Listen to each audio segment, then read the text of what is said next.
Усім прывітанне, з вами ізноў Кузьміцер Лукашук, і мы распачынаем сённяшні наш эфірны дзень, абмяркоўваем падзею Беларусі і за яе межамі, і як звычайна, правда, не троху незвычайны дзень, але і што самае адметнае, у студыі, а не як звычайна па зуме, у нас размова, сустрэча з паліталагіняй, эксперткай стратэгіі і аналітыкі, міжнароднай сакратаркай з адзіночання беларускіх студэнтаў Алінай Харысавай. Прывітанне, Аліна. Прывітанне, Зміцер.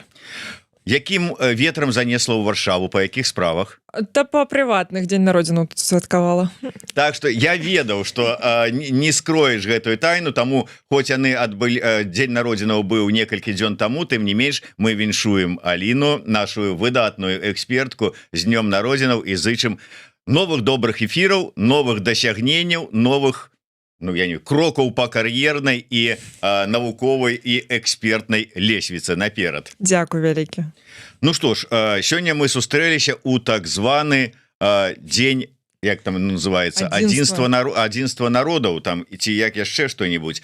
І з гэтага пункту гледжання два моманта хацелася б абмеркаваць, але давайте пачнем увогуле. Вот для вас, для чалавека, в прынцыпе, маладога пакалення, гэты дзень, вот што ён азначае? Вот вы як чалавек, які нарадзіўся, вырас, сталеў, вучыўся пры Лукашэнкі. Іншага вы не бачылі. Так. І вось і ўвесь час расказвалі пра тое, што мы там адзін народ, што мы вот тут адзінства, саюзная дзяржава, вся астатняя лабуда. І вот як для вас это ўсё? Вот як вы ўспрымаеце? Ну, шчыра кажучы, калі я там была дзіцёнкам ці падлеткам, я ніколі не заўважала ўвагі на гэтыя святы, то бок былі некаторыя святы, у якія было там прыемна выйсці ў горад, паглядзець там на нейкія канцэрты, паглядзець на салют, сабрацца з сябрамі, але ніякай ідэалагічнай часткі ў гэтым я не бачыла, я не ўспрымала. Зараз, канешне, усе гэтыя практыкі, яны трошкі інакш выглядаюць, таму што гэта ўсё больш мілітарызмам папахівае, таму што вельмі часта на гэтыя ўсе святы таксама выходзяць там людзі ў ваеннай форме, там фоткацца і так далей. У маім дзяцінстве яшчэ такога настолькі шмат не было. Таму ідэалогія гэта ідэалагічна, з ідэалагічнага пункту гледжання для мяне гэта нічога не значыла, але я памятаю, што нават там у маім дзяцінстве, калі нейкія такія святы ідэалагічныя былі, калі былі ідэалагічныя мерапрыемствы, то нас забіралі там у актавай залі і прымушалі слухаць пэўныя там аповеды пра тое, які мы народ класны ці яшчэ штосьці. Мы, конечно, народ класны, але гэта ўсё заўсёды шло у нейкай ідэалагічнай звязцы з там Расіяй ці з чым яшчэ патрэбна было ў той пэўны момант нам пакласці гэтую інфармацыю ў нашыя галовы. Ну і ўсё ж такі, як вы лічыце, мы шмат чулі пра тое, што гэта не працуючыя аб'яднанні і праекты, што саюзная дзяржава, што АДКБ, што Еўразійскі эканамічны саюз. Ўсё ж такі, на сёння, як можна сказаць, працуючая ці не працуючая, вось прынамсі гэта саюзная дзяржава. Чаму Лукашенко і Путін так трымаецца за гэты свой ідэалагічны праект? А вось ці Путін настолькі трымаецца, як Лукашенко трымаецца за гэты праект? Вось у гэтым пытанне, таму што былі шмат абмеркаванняў, напрыклад, там утрэц, якія датычуцца гэтага дня адзінства. І мяне адна спрэчка, яна вельмі зачапіла, і там у каментарах хлопец напісаў: а вось ці бачылі вы такое ў Маскве, каб ставілі вось гэтыя сцягі па ўсім вуліцам, каб дзецям праводзілі ў школах пэўныя там таксама заняткі ідэалагічныя, дзе распавядалі, які мы там адзіны народ і ўсё астатняе. Няма такога. Таму гэта для мяне выглядае як чыста каланіяльная практыка. Гэта вельмі падобна на каланіяльныя практыкі, якія былі там у стагоддзі таму, там, напрыклад, якія прысвечаныя былі Брытаніі. Там просто прыязджаюць, напрыклад, там, не ведаю, у Індыю, у Канаду, і там нейкія мерапрыемствы, якія распавядаюць пра адзінства Канады з Великабрытаніяй, але ўсё з фокусам на Великабрытанію. Але ў Великабрытаніі не праводзяцца заняткі, якія распавядаюць, як моцна яны паважаюць і любяць Канаду. Так? І вось тут такая ж самая практыка, але ніхто не заўважае на вось гэты каланіялізм у гэтых практыках, таму што каланіялізм, напрыклад, там у заходняй думкі ўспрымаецца больш як вось штосьці на іншых кантынентах. Але Расія робіць сваю каланіяльную вось гэтую палітыку унутры Расіі і таксама вось на пэўныя там краіны, якія ўваходзілі раней у СССР. І Беларусь у тым ліку. На Беларусь гэтыя практыкі, яны больш пашыраныя, чым дзесьці яшчэ, акрамя там пэўных рэгіёнаў у Расіі. Таму нельга заўважыць зараз такія сцягі там у Маскве ці ў іншых рэгіёнах Расіі. Гэта ўсё чыста проста вось гэтая дань Лукашэнкі, дань лукашэнкаўскага рэжыма за тое, што вось Расія яго падтрымлівае. Нам трэба паказаць сваю лаяльнасць. І тым самым вось такім чынам, што ён робіць вось гэтыя мерапрыемствы, такія святы святкуюць, у кожным горадзе штосьці праводзяць, яны паказваюць проста сваю вось гэтую лаяльнасць. Так. Ну і сапраўды падтрымліваюць ваши меркаванні на гэты конт і нашыя гледачы. Гэры Дэвідсон піша: Расія ставіцца да Беларусі як да калоніі, а ў калоніі законы заўсёды больш жорсткія, чым у метраполіі, згодны з Алінай. То бок законы больш жорсткія, ці толькі ў гэтым адрозненні, і ўвогуле пра каланіялізм, няўжо мы да гэтага часу яго не пазбавіліся? Ну, канешне, не пазбавіліся. Тыя беларусы, хто з'ехалі, можа там дэкаланізацыю сваіх галоваў праводзіць, але тыя беларусы, якія ўнутры краіны, яны падвяргаюцца гэтай каланізацыі, ну, амаль што кожны дзень. У школах, у школьных праграмах, ва універсітэцкіх праграмах, праз тое, што рускі язык выціскае беларускую мову. І гэта нават я заўважыла там, калі некія відэа глядзіш, там вось такі вельмі банальны прыклад. На нашай ніве калісьці посцілі я дала свае відосы для матэрыялу. Там былі відосы з шчедрыца. І там усе, хто прыходзілі, ніводнага не прыйшло чалавека, які прачытаў штосьці, там нейкі верш ці праспяваў песню на расійскай мове. Усё было на беларускай. Зараз вось нават у такіх нейкіх дробязях толькі расійская мова. Вельмі мала людзі выкарыстоўваюць беларускую, і гэта яшчэ і небяспечна да таго ж. Таму ну, гэта чыста каланіяльная практыка там праз мову, праз культуру, праз тое, як у нас вывучаецца гісторыя. Вось я вам таксама распавяду, як я вывучала гісторыю. У меня была гісторыя Беларусі паглыбленым курсам. І для нас настаўніца, у меня была просто выдатнейшая настаўніца, і яна просто нам давала розныя кніжкі з розных часоў. І казала: вось давайте глядзець, якая гісторыя, у які час была карысная каму, і чаму яно так напісанае, і што выкрэсліваецца з гісторыі. І гэта дало мне вось гэтае паразуменне, як моцна Расія пранікае ў нашыя галовы. Таму што калісьці там яшчэ там у 90-х, напрыканцы 90-х, на пачатку нулявых больш было прапісана пра беларускую гісторыю. Зараз на гэта не звяртаюцца ўвагі. Нам паказваюць толькі вось гэтую гісторыю, якая ад СССР цягнецца. Але пра тое, якая ў нас выдатная гісторыя, наколькі яна павязана з еўрапейскай гісторыяй, ніхто не кажа. Таму што нам трэба проста знішчыць усе нашы ўспаміны пра гэта беларускаму народу. Таму што гэта будзе на карысць Расіі. Аліна, калі ўжо загаварылі пра вось гэтую дэкаланізацыю ў галовах, найперш у тым ліку, я хацеў бы звярнуцца да тэмы, тым больш сёння проста прачытаў адзін допіс у Фейсбуку. Гэта з нагоды дыскусіі вакол запрашэння Лявона Вольскага на фестываль расійскай музыкі. З гэтай нагоды вось как бы там шмат вылілася на Лявона там как бы крытыкі, маўляў, чаго ты туды пайшоў, навошта там гэта ўсё. Калегі рабілі учора ці заўчора размову з гэтай нагоды з нашим таксама калегам са Свабоды, з Дмітром Гурневічам. Ну і как бы там былі развагі там, ну тут как бы вот же ж это тыя людзі, фестываль, тыя музыкі, якія таксама засудзілі вайну, выступілі супраць Пуціна, вымушаныя былі з'ехаць і гэтак далей.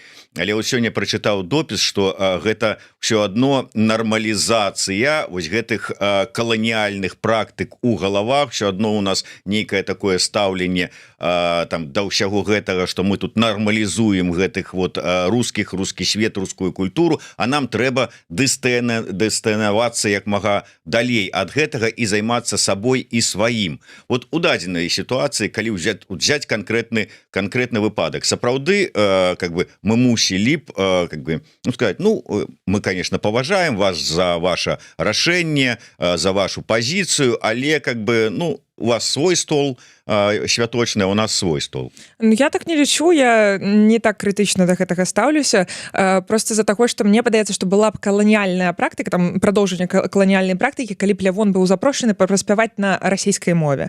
Але ж ён ідзе на... Я думаю, што проста арганізатары гэтага канцэрту яны разумелі, што значная аўдыторыя тых людзей, якія вось з'ехалі ў міграцыі, знаходзяцца і яны слухаюць у тым ліку расійскую музыку, гэта ў тым ліку беларусы. І ім трэба іх таксама прыцягнуць. І калі будзе Лявон Вольскі, то могуць прыйсці і тыя, хто вось больш беларушчыны падтрымлівае, хто можа прыйсці толькі на Лявона. І мне... То бок ты лічыш, што гэта праз Лявона можна прыцягнуць увагу, там, скажем, тых, хто скіраваны на праслухоўванне найперш расійскай музыкі, ну, нармальных выканаўцаў, хай сабе, але вот да беларускай музыкі, а не наадварот, тых, хто вот слухае Лявона, Джей Морс, там вот усіх астатніх, каб ім яшчэ ў галаву укласці там вот этих монетачак і ўсіх астатніх. Гэта працуе ў два бакі просто. І гэта за таго і не з'яўляецца каланіяльнай практыкай, як мне падаецца, прадоўжаннем каланіяльных практык. Таму што, зноў жа такі, гэта будзе працаваць і ў той бок, што і слухачі Лявона, яны прыйдуць паслухаць расійскую музыку, але і наадварот. Расейцы, якія ніколі б у жыцці не зацікавіліся дагэтуль беларускай музыкай, яны пабачаць, што людзі могуць спяваць на беларускай, і гэтая музыка, яна вельмі папулярная, усе беларусы падпяваюць, усе беларусы гэтую музыку ведаюць, і таму у гэтым можна знайсці, канешне, вось гэты кантэкст, што мы зноўку цянемся да расейцаў і ўсё астатняе, але я бачу ў гэтым таксама і пазітыўныя вынікі, якія магчымыя пасля гэтага канцэрту. І калі мы баімся настолькі расійскай музыкі, што мы кажам, што мы вось, ну, мы нават на адной сцэне не хочам спяваць з тымі, хто адмовіўся, там збірае грошы на патрэбы ЗСУ і гэтак далей, там што я бачыла гэтых хедлайнераў.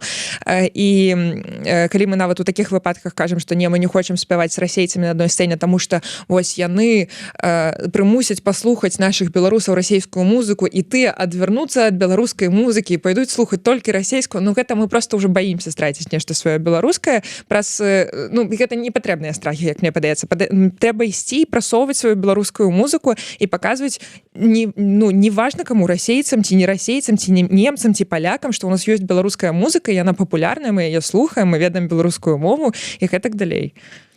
Лахвіч, наш добраахвотнік, вітаю, Лахвіч, пішам: ідзея інтэрвенцыя, знікае ўсё беларуская, гісторыя цыклічна. Ну, яно з аднаго боку сапраўды так. І вось у працяг гэтай тэмы мы звернемся да сітуацыі, якую мы назіраем унутры Беларусі. Асабліва пасля таго, як вось зараз у Расіі забаранілі месаджы, абмежаванні па інтэрнэце і гэтак далей. І расіянам тут жа прапаноўваюць: а вось глядзіце, якая у нас тут выдатная ёсць Беларусь, дарогі добрыя, на вуліцах чыста, інтэрнэт працуе без абмежаванняў і гэтак далей. Купляйце кватэрку, пераязджайце, давайте жыць у Беларусь. С аднаго боку, ну ва ўсім свеце так адбываецца, людзі з аднаго горада, з адной краіны у другую пераязджаюць, ну і нібыта ўсё нармальна, нічога страшна. Але калі браць нашы рэаліі, што мы маем? Ну, беларусы, яны баяцца менавіта геапалітычных нейкіх наступстваў, тому што ўжо яны пабачылі там 2014, пабачылі Крым, пабачылі 2022, пабачылі Грузію, ўсё гэта пабачылі. У іх ёсць вось гэты тренд на тое, што мы ідзем захішчаць расейцаў, і калі чым больш у нас расейцаў, чым больш расейцы выкупаюць землю іх і так далей, тым больш іх гэты аргумент становіцца валідным. А ім, напэўна, і не прыйдзецца ісці з такімі вооружённымі сіламі, як гэта было на Украіну ў 22-м, на Беларусь-то. Таму што, ну, настолькі лаяльнай краіны зараз да Расіі няма, як Беларусь, менавіта з пункту гледжання вось рэжыму. Таму беларусы пачынаюць баяцца. Беларусам становіцца непрыемна з-за таго, што і кошты падымаюцца, і нават тыя беларусы, якія не суперпалітызаваныя былі, яны ўсё роўна заўважаюць гэтыя наступствы. Вось менавіта ў павышэнні коштаў гэта самае балючае, гэта заўсёды самае балючае для людзей, таму што гэта проста базавая патрэбнасць, каб былі грошы на прапытанне, на пражыццё, а іх зараз не хапае і так. І калі прыязджаюць расейцы і падымаюць гэтыя кошты, то гэта нікому не падабаецца. І тое ж самае ў Расіі, напрыклад, адбываецца з гэтымі блакіроўкамі, што цікава, што вялікая колькасць людзей, якія хацелі з'ехаць, яны з'ехалі ў 22-м. Ці на пачатку паўнамаштабкі, ці пасля пачатку мабілізацыі, ці ўжо там сабраўшыся з думкамі, і пасля ўжо быў час там даволі добры, каб з'ехаць, калі не падабаецца вайна і ўсё астатняе. І што цікава, гэта што зараз пачынаюць думаць пра вось гэты пераезд там нават у Беларусь тыя людзі, якія особо не палітызаваныя. Таму што блакіроўка соцсетак, вось, напрыклад, там Расія іх успрымае гэтую блакіроўку як вось стварэнне свайго нейкага інтэрнэту, які цалкам кантралюемы, таму што яны баяцца, што людзі ужываюць палітычны контент. Але людзі у большасці ў інтэрнэтах яны ужываюць не палітычны контент, а вось нейкія там лайфхакі на Ютубе, як там пабудаваць штосьці, як памаляваць сцены, ці нейкія геймінгавыя вось гэтыя гісторыі. Дзеці вельмі любяць глядзець штосьці. І зараз гэтыя людзі, якія просто не цікавіліся зусім нічым, ніякай палітыкай, яны не маюць дасяг да вось сваіх нейкіх базавых рэчаў. Да таго яшчэ айцішнікі, якія працавалі на вось нейкія міжнародныя кампаніі, і яны маглі неяк яшчэ там атрымоўваць грошы і працаваць, а зараз у іх просто адбіраюць іх тулы. І таму тыя людзі, якія сябе адчувалі камфортна ў любых умовах, ці ідзе вайна, ці не ідзе вайна, у іх нармальныя заробкі, ім добра. А яны таксама шукаюць вось такое выйсце. І вось гэтае выйсце яны бачаць у Беларусі, таму што ім падаецца, што гэта вольная краіна, калі параўноўваць з Расіяй. Хаця гэта зусім не так. У нас тут больш жорсткія умовы, як і ў турмах, так і рэпрэсіі больш жорсткія, так і інтэрнэт таксама супер моцна кантралюецца. І нават тое, як людзі адзягаюцца, як вось Беспалаў там у сябе шартаваў, што расіяне, дарагія расіяне, хто прыязджае ў Беларусь, адзявайце, калі ласка, белыя цішоткі, чырвоныя штаны і белыя кросы. Мы вельмі вас будзем паважаць за гэтае. Таму што у іх няма такога кантролю. У іх не кантралююць нават тое, як людзі адзягаюцца. Але для расіянаў, якія не цікавяцца палітыкай, ім падаецца, ага, у іх няма блакіровак, у іх можна плаціць Apple Pay, у іх ёсць Coca-Cola, у іх ёсць Zara і H&M. Гэта значыць, гэта вольная краіна, і параўнанне з Расіяй я сябе там буду адчуваць вельмі добра. Яны там усе размаўляюць па-расейску, яшчэ ў іх рублі, напэўна, расійскія таксама. Яны ж таксама вельмі здзіўленыя, што у нас свае грошы. І таму для іх гэта такой краіна, рай вольнасці. І яны туды збіраюцца ехаць, зусім не разумеючы, што ўвогуле адбываецца. Таму тут вельмі шмат розных аспектаў, з якіх можна падысці да гэтай сітуацыі, але як і расейцы, якія едуць, яны з вось гэтых непалітызаваных групаў, і яны пачынаюць усё выкупаць, у іх даволі добры заробак. Але яшчэ і гэтая сітуацыя з пераездамі расейцаў, якія збіраюцца там пераязджаць у Беларусь з усімі гэтымі размовамі, яна вельмі раздуваецца насамрэч соцсеткамі, тому што вось таксама ў Трэдзах гэта суперпапулярна зараз, што расейцы пішуць: вось я собираюсь переехать в Белоруссию, выглядит очень свободной страной, что посоветуете белорусы?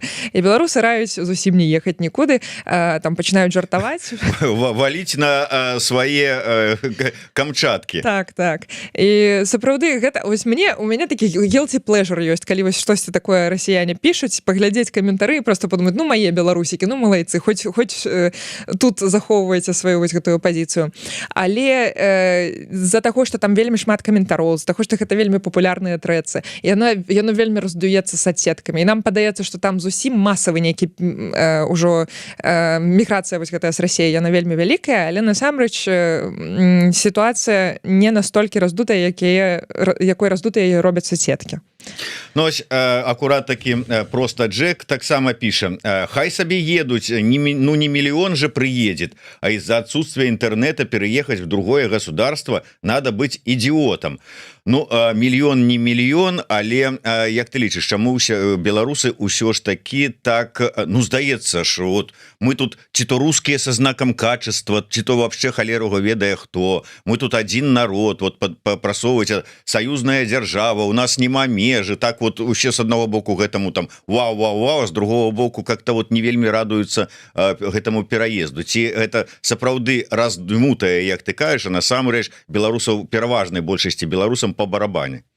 Гэта працуе Я думаю таким чынам, што соцсеткі яны вельмі моцна ўплываюць агулам на думку грамадства па гэтым конце на гэты конт, тому што яны ёсць значная частка людзей, якія сапраўды незадаволеныя. У першую чаргу, як я ўжо сказала, гэта грошы, тому што яны выкупаюць кватэры, яны ездзяць у нашы ТЦшкі, там штосьці купляюць. Як мне беларусы казалі, якія вось у Беларусі зараз жывуць, што ты просто выходзіш у цэнтр Мінску, ты да каго не падойдзеш, гэта расіянін.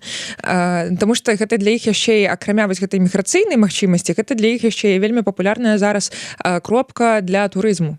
І гэта блізка, гэта танна, гэта зноў ж такі расійская мова, і таму яны вельмі любяць туды яшчэ і закупкі, таму што зноў ж такі брэнды заходнія яны прысутныя. Вось, таму некаторыя беларусы яны сапраўды незадаволеныя, але ж грамадская думка яна яшчэ фармуецца праз тое, што людзі просто бачаць у соцсетках. І калі яны бачаць, што столькі шмат каментароў у там тых жа самых трэдс, ці не трэдс, ці тыктоках, ці яшчэ чымсьці, то яны думаюць, ага, гэта беларусы, яны думаюць так, я таксама беларус, і у іх ужо вось гэтае зерно пасейваецца. А людзі, яны чым часцей бачаць пэўную інфармацыю, тым больш яны думаюць, што гэта іх меркаванне агулам. І гэта такая прапагандысцкая трошкі практыка, але ў гэтым выпадку гэта не прапаганда, а проста як працуюць соцсеткі. Так? Яны бачаць аднолькавыя каментары і думаюць, я беларус таксама, мне не падабаецца, вось яны кажуць тое па пунктах, што кошты падымаюцца, што яны скупаюць усе кватэры, што тое, што яны не паважаюць там нашу мову ці яшчэ штосьці, і яны таксама думаюць, ага, мне таксама не падабаецца гэтае. І яны могуць напісаць таксама каментары, але чым больш такіх каментароў і такіх меркаванняў у межах соцсетак, і амаль што няма, калі мы параўнаем проста па колькасці зваротнага меркавання, калі там людзі такія, расейцы, прыязджайце, мы вам тут з хлебам з солі вас сустрэнем, то яны таксама пачынаюць думаць так. Слухай, я чытаў такую канспіралагічную версію, што вось усе гэтыя закіды і адмыслова нават абмежаванні там нейкія пэўныя інтэрнэты, якія в прынцыпе можа быць і непатрэбныя, бо там как бы для чаго робіцца гэта ў Расіі, і ўсё астатняе менавіта так і зроблена, каб расіяне, пэўная колькасць пераязджала ў Беларусь і такім чынам как бы асіміляваць Беларусь пад свае расійскія мэты, такая вось паўзучая акупацыя. Калі раней просто бралі і на акупаваныя там тэрыторыі, як пасля, скажем, другой сусветнай вайны у Крым вывезлі крымскіх татар, а завезлі пераважна расійцаў, так і той же самы Донбас, які быў заселены пасля галадамора расейцамі, і зараз акупаваныя часткі засяляюцца расейцамі там рознымі плюшкамі іх туды прыманіваюць. Так тут іншы метад выбралі, але мэта ў прынцыпе тая ж самая – засяліць Беларусь расейцамі з рускім светам у галаве.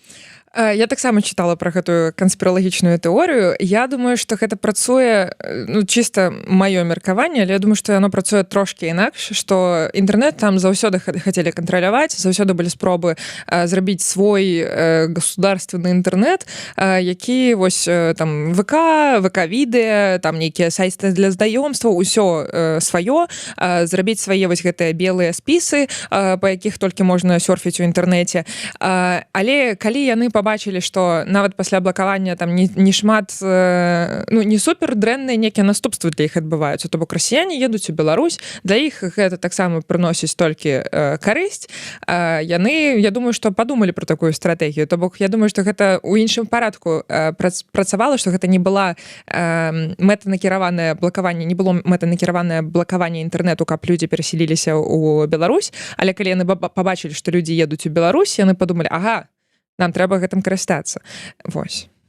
З гэтай нагоды два каментара звязаныя ў прынцыпе. Вольга Терах піша: не, гэта не толькі разганяецца ў соцсетках, а зваротаў у агенцтва нерухомасці па арэндзе на доўгі тэрмін за апошнія 2-3 тыдні павялічыліся ў 2 разы. Асабісты досвед і ўсе з РФ. Вожык патрыёт піша: прапаганда кінулася пераконваць усіх вакол, што не, мы вас любім, расіяне, а гэта ўсё негатыўныя водгукі, то збеглыя і дзярждэп. Няўжо баяцца рэакцыі Крамля? Ну, дарэчы, так, я таксама заўважыла, што і актыўнасць ботаў вельмі вялікая пад вось такімі пастамі, дзе расіяне кажуць, што яны хочуць пераехаць у Беларусь. Вельмі вялікая колькасць ботаў менавіта ў адказ на тыя каментары, якія кажуць: не едзьце ў Беларусь. І там пачынаюцца вось гэтыя ботавыя тыповыя каментары, што а ты адкуль пішаш, з Польшчы штосьці? Вось. І так, я таксама бачыла лічбы па зваротах па нерухомасці, але гэта ўсё роўна не такіх маштабах, не ў такіх маштабах, як гэта мы адчуваем праз соцсеткі.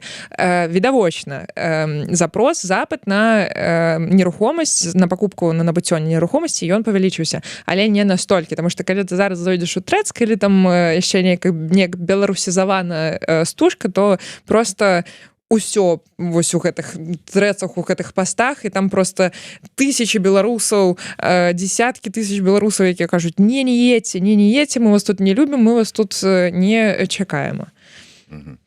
Добра, давай яшчэ да аднаго моманта звернемся.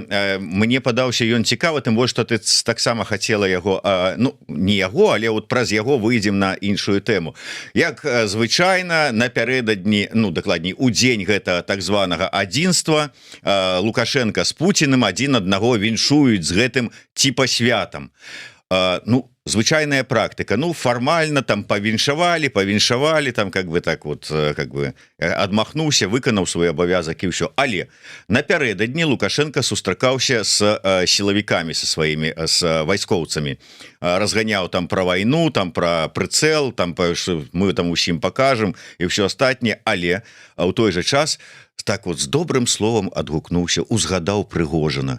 Які вот маладзец Прыгожин. І Уткін яго таксама маладзец. Яны вот так вот расказвалі, дапамагалі тут нам, вот падказвалі, як трэба рыхтаваць сваіх там вайскоўцаў.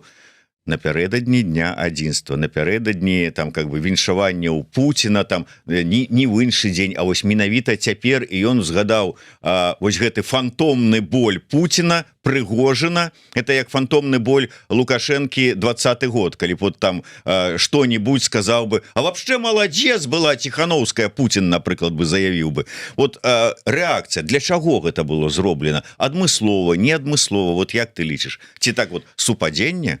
Гэта было не ў суперкрыўдным кантэксце ўзгадана. Гэта было ўзгадана ў кантэксце таго, што Прыгожин, у яго войскі, яны сапраўды там лічыліся такія, як іх нават назваць так прылічна, ну яны вось месіць маглі просто. Яны ішлі вось у самую мясарубку. І ён узгадаў у кантэксце такім Прыгожина, што людзі там ад Прыгожина і Прыгожин, ён яму казаў, што трэба, каб твае войскі, яны вось былі там у нармальнай форме, таму што яны не змогуць там не укланіцца нічога, пакуль кудысьці збяжыць, то яго ўжо прыстрэляць. То бок гэта і не тое, каб на боль неяк цісне. Так, канешне, прозвішча Прыгожин, але гэта не супер моцна цісне на боль, таму што гэта больш падкрэслівае, што вось расійскія войскі, яны добра прарываліся в Украіне. Таму я не думаю, што гэта як-неяк націснуць на Пуціна ў гэтым кантэксце рабілася. Ну, а ввогуле, ось, што ты азначыла падчас гэтай сустрэчы з вайсковымі генераламі? Ой, я знаю, ну там, конечно, знаешь, это такі цырк даволі добры быў. Яшчэ і першага красавіка, як людзі казалі, што добры цырк. Вось. Там шмат нашых медыя, яны расхапалі, напрыклад, яго цытату пра тое, што вось мы жывем у вайсковы час, нам трэба быць гатовымі к вайне, ўсё астатняе. Я вось у гэтай цытаце, напрыклад, нічога такога дрэннага не знайшла, не думала калісьці, што я буду зараз штосьці добрае, ну, не тое, што добрае, але захішаць Лукашэнку, адвакатаваць. Але ён просто... Ён казаў пра тое, што войскі яны павінны заўсёды быць гатовы менавіта да вайны. І ў гэтым ёсць сэнс, таму што так працуюць усе арміі свету. Яны рыхтуюцца не да мірнага часу, а да ваеннага. Але што цікавага ў гэтай цытаце? Тое, што, як я бачу, войскі наши вайсковыя сілы яны просто не ведалі як менавіта рабіць вось гэтыя ўсе іх праверкі як рыхтавацца тому что і пытанне у іх галоўнае было з таго што мы зразумелі з прамовы Лукашэнкі што яны не разумелі мы ў мірныя ці ў вайсковы у мірны ці ў вайсковы час жывем што нам як увогуле ўсё праводзіць і Лукашенко сказаў да у вайсковы вы ж заўсёды павінны рыхтавацца к вайне і у гэтым просто можна заўважыць што нават вайсковыя яны просто ўжо заблыталіся ў гэтай прапагандзе то мы мірныя мы не частка вайны то мы вось у вайсковы час мы павінны заўсёды абараняцца там ад НАТО ад Украіны украінцы ведаюць дзе нашы там войскі размешчаны і ўсё астатняе то бок нават вайсковыя яны заблыталіся і яны просто не ведаюць як вось угадзіць Лукашэнке так каб не перайсці вось гэту нейкую чарту калі ён скажа вось калі ён скажуць мы ў мірны час і ён скажа а ў які мірны мы ж вось у вайсковы тут у нас НАТО тут у нас Украіна тут яшчэ штосьці калі яны сказалі б мы ў вайсковы час вось рыхтуемся то ён бы сказаў то ў які ж вайсковы у нас же няма вайны мы вось мірная адное вось тут адная дзяржава мірная якая захавала сваю стабільнасць і толькі пры Лукашэнке тут ёсць няма вайны ніякай і на нас мы не сталі наступнай Украінай то бок нават яны заблыталіся вось што цікава ў гэтай цытаце але не тое што Лукашенко сказаў што ось мы павінны рыхтавацца да вайны потому что гэта просто задача вайсковых сіл Што яшчэ з чаго ой я так рагатала ён сказаў што увесь свет кажа што мы самая моцная там адна з самых моцных армій свету так вось нам трэба соответствовать і я сапраўды рагатала думаю а хто кажа а можна вось просто прывесці хаця б прыклад хто кажа што мы самая моцная армія свету ці адна з самых моцных няма ж такога можа ён сябе ўжо так неяк ідэнтыфікуе з расійскай арміяй тому что там ёсць пэўныя выказванні што вось расійская армія самая адна з самых моцных але ж не беларуская дакладна і ён вельмі моцна падкрэсліваў там сваё сяброўства што ён сябруе аж ад Кім Чен Іна і да Дональда Трампа і гэта я яшчэ не кажу пра Владзіміра Пуціна то бок ён вось свой аўтарытэт падкрэсліваў тым што ён тое што ён заўсёды намагаўся дабіцца праз вось гэтыя перамовы з Амерыкай таксама што ў яго вось гэты вобраз міратворца вобраз таго хто з усімі сябруе і вось калі раней ён сядзеў на двух стулях там паміж Еўропай і Расіяй зараз ён паказвае што ён сядзіць на такіх двух стулях што аж паміж севернай Кареі і да самого Дональда Трампа да Амерыкі ну вось так з таго што прыгадала зараз Слухай, давай мы по традыцыі звернемся да таго як МЗС лукашэнкаўскі ну і яго адміністрацыя робяць подборку цытат з замежных СМІ у адпаведнасці з тымі падзеямі у якія завязаны альбо Беларусь альбо ну найперш Лукашенко як же ж без яго і калі глядзець на іх выбарку цытат то па меркаванню тых хто складаў гэты цытатнік найбольшую увагу замежных СМІ прыцягнулі некалькі падзеяў ну найперш візіт Лукашэнкі ў КНДР гэта безумоўна і вот мяне асабліва спадабалася цытата нібыта з польскай РМФ-24 исторический визит в КНДР заявила польская РМФ-24 радиостанция, состоялся в период укрепления трехстороннего политического и военного сотрудничества между Пхеньяном, Москвой и Минском. Ну и гэтак далей, там, про важность, вот. Ну и потом в информационном топе замацаваліся адносіны Минска и Вашингтона, и так само даются цитаты про то, что усиление взаимодействия, это Атлантик с США, усиление взаимодействия между США и Белоруссией представляют собой значительные изменения стратегии после многих лет нарастающей напряженности между Минском и западными столицами. Как ты оцениваешь вот эту всю подачу и тое, что дае, какие месседжи, ну, нібыта выдергивают с заходних СМИ и транслюют на публику? Ёсць такая штука, такі прыём, што можна у пазітыўным паведамленні прывесці цытаты даволі нейтральныя, і яны будуць считвацца з пазітыўнага кантэкста, які быў у пачатку ці агулам у гэтым канале існуе, як штосьці пазітыўнае. Ці змяняецца сапраўды стратэгія радыкальна паводзінаў Амерыкі з Беларусю? Так, і мы гэта таксама прызнаем. Але яна змяняецца ў такі бок пацяплення, але ці пазітыўна гэта, ці негатыўна, там гэта не прапісана. Можа такая цытата ўзнікнуць проста ў любым кантэксце. І калі яны кладуць гэта ў кантэкст пазітыўны, дзе яны проста praise, як это, усхваляюць Лукашэнку, то гэта сапраўды будзе чытацца як пазітыўнае штосьці. І тыя, хто падпісаны на гэты канал, будуць думаць, ой, там усе замежныя СМІ кажуць, які Лукашенко у нас добренькі.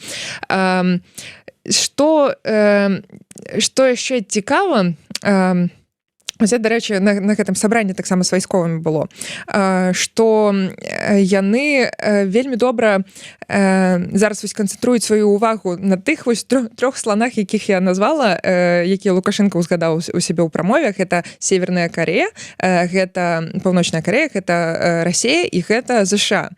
Але яны ўсё роўна захоўваюць вось гэтае варожанне стаўлення да еўрапейскіх краін.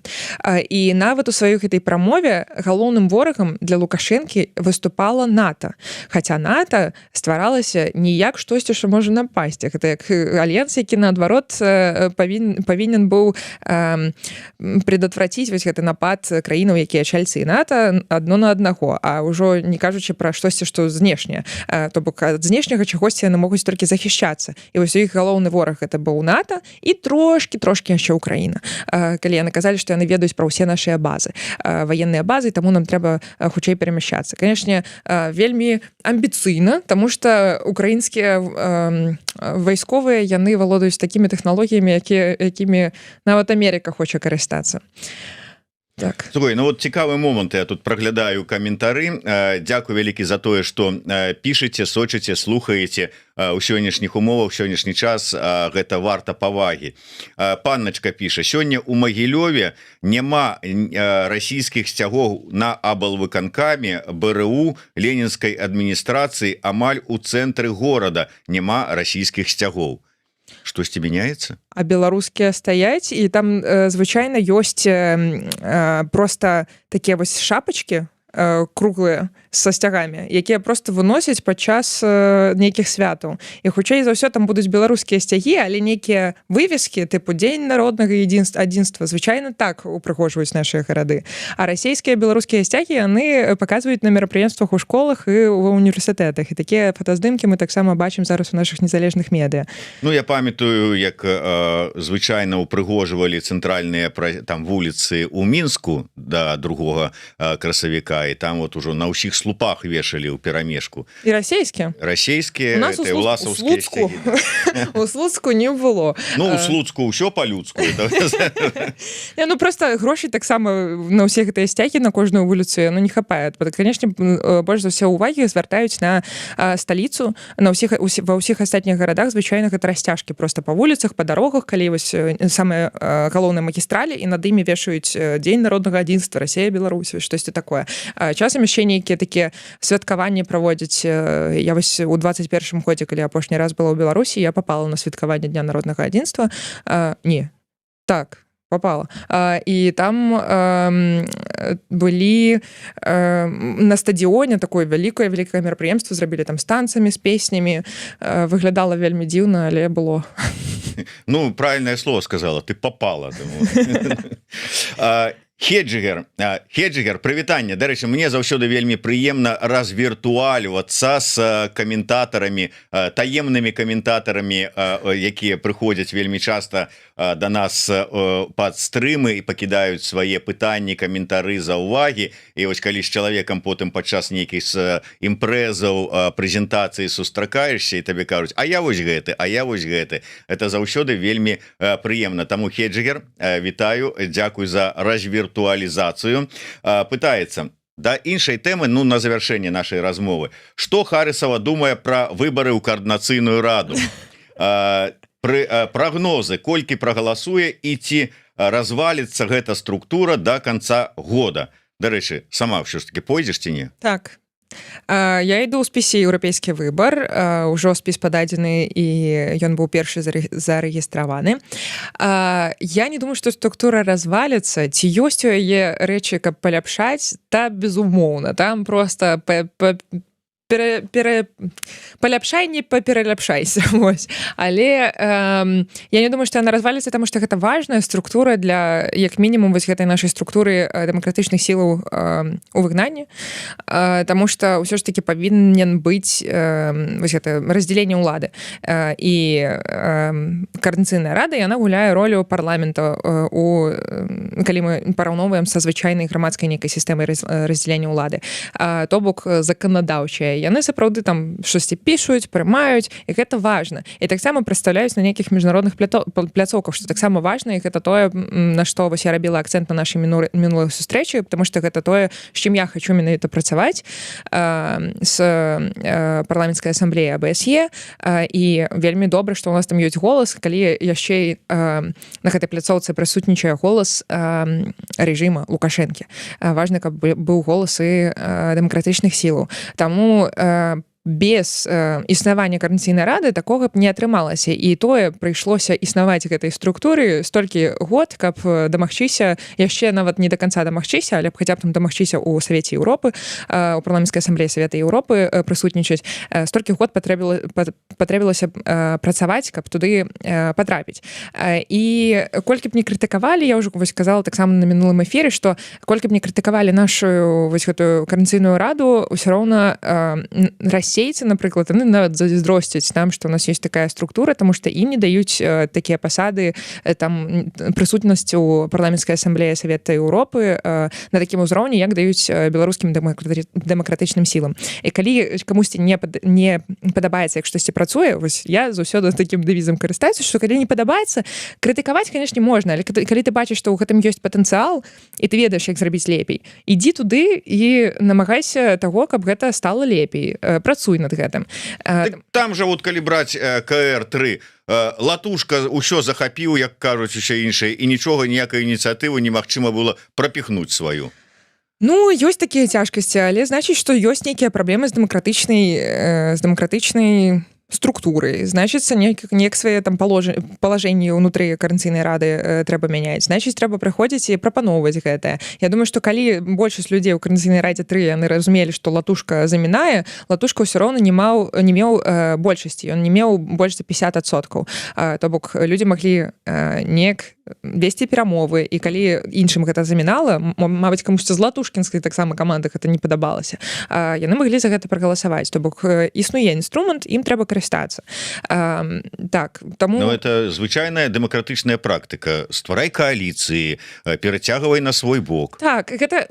Вось зараз на персанальную крытыку трошки пераключуся, але калі я глядзела эфір, тут у вас праз Zoom падключаўся Пракоп'еў, ён казаў, вось мы нічога не маглі з латушкі рабіць, таму што за нас не прагаласавала большасць, і мы не маглі працягнуць там свае нейкія, ўсё памяняць, як мы хацелі. Ну так працуе дэмакратыя. Калі за вас не прагаласавала большасць, трэба працаваць лепш, каб за вас прагаласавала большасць у іншы раз. Наколькі б мне не падабаліся там хтосьці, хто займае партыі, якія большасць месцаў трымаюць там і ў Коордынацыйнай радзе, і ў парламенце Нямецчыны, і я не ведаю, дзе яшчэ.